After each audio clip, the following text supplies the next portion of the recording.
ಡಾಕ್ಟ್ರೇ, ಹೇಳಿ. ನಾನು ಒಬಿಸ್ ಇದ್ದೀನಾ ಇಲ್ವಾ ಅಂತ ನೀವು ಹೇಗೆ ಕಂಡುಹಿಡಿತೀರಾ? ಏನ್ ಮೇಡಮ್, ತುಂಬಾ ವೆಯ್ಟ್ ಜಾಸ್ತಿ ಇರ್ತಾರೆ ಹಾಗೆ ಫೀಲ್ ಆಗ್ತಿಲ್ಲ, ನಿಮ್ಮ ಹತ್ರ ಕೇಳಿದ್ದು. ನಿಮ್ದು ಹೈಟ್ ಮತ್ತೆ ವೆಯ್ಟ್ ಎಷ್ಟಿದೆ ಅಂತ ಗೊತ್ತಾ ನಿಮ್ಗೆ? ಇಲ್ಲ. ಬನ್ನಿ ಒಂದ್ಸಲ ಚೆಕ್ ಮಾಡುವ, ಆಗ ನಾನು ಕರೆಕ್ಟಾಗಿ ಹೇಳ್ಬೋದಲ್ವಾ? 166 ಸೆಂಟಿಮೀಟರ್ ಇದ್ದೀರಾ, ಅಂದ್ರೆ 1.66 ಮೀಟರ್. 1.66 ಮೀಟರ್. ವೆಯ್ಟ್ ಚೆಕ್ ಮಾಡಿ. 60. ಕರೆಕ್ಟ್ 60 kg ಇದ್ದೀರಾ. ಹಾಗಿದ್ರೆ ಈಗ BMI ಚೆಕ್ ಮಾಡುವ.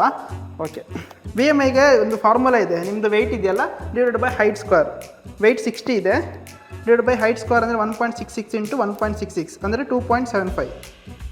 ಹಾಂ, ನೀವು ಕರೆಕ್ಟು 21.8 ಇದ್ದೀರಾ. 21.8 ಏನಂತ ಹೇಳಿದ್ರೆ ನೋಡಿ, ನೀವು 18.5 ಇಂತ ಕೆಳಗಿದ್ದಿದ್ರೆ ನೀವು ಅಂಡರ್ ವೆಯ್ಟಲ್ಲಿ ಇರ್ತಿದ್ರಿ. 18.5 ಇಂದ 24.5 ತನಕ ನೀವು ಇದ್ದೀರಾ, ನೀವು ಪ್ರಾಪರ್ ಆಗಿದ್ದೀರಾ. 25 ಇಂದ 29 ತನಕನೂ ನೀವು ಅದು ಓವರ್ ವೆಯ್ಟ್. 30 ಇಂದ 34 ತನಕ ಒಬೆಸಿಟಿ ಗ್ರೇಡ್ 1. 35 ಇಂದ 39 ಗ್ರೇಡ್ 2. ನಿಮ್ಮ BMI ಎಲ್ಲಾದರೂ 40 ಅಬವ್ ಇದೆ, ಅದು ಮಾರ್ಬಿಡ್ ಒಬೆಸಿಟಿ. ಓ, ನಾನು ಹಾಗಾದ್ರೆ ಒಬಿಸ್ ಅಲ್ಲ, ನಾನೇನು ಮಾಡ್ಬೇಕು ಹೇಳಿ? ನೀವೇನು ಮಾಡೋದು ಬೇಡ, ನೀವು ಕರೆಕ್ಟ್ ಇದ್ದೀರಲ್ಲ. ನಿಮ್ಮ ಫ್ರೆಂಡ್ಸ್ ಕೆಲವರೆಲ್ಲ ತುಂಬ ಜನ ಇದೆ, ಫಾಸ್ಟ್ ಫುಡ್ ಎಲ್ಲ ತಿಂತಾ ಇರ್ತೀರಲ್ಲ, ಅವ್ರನ್ನೆಲ್ಲ ಕರ್ಕೊಂಡು ಬನ್ನಿ. ಅವ್ರು ಫಸ್ಟ್ BMI ಚೆಕ್ ಮಾಡಿಸಿ, ಅವ್ರದ್ದು ಜಾಸ್ತಿ ಇದ್ದರೆ ಅವ್ರು ನಿನ್ನ ಕರ್ಕೊಂಡು ಬನ್ನಿ. So friends, don't forget to check your BMI. ನೀವು ಓವರ್ ವೇಟ್ ಇದ್ರೆ don't worry, doctor is here to guide you.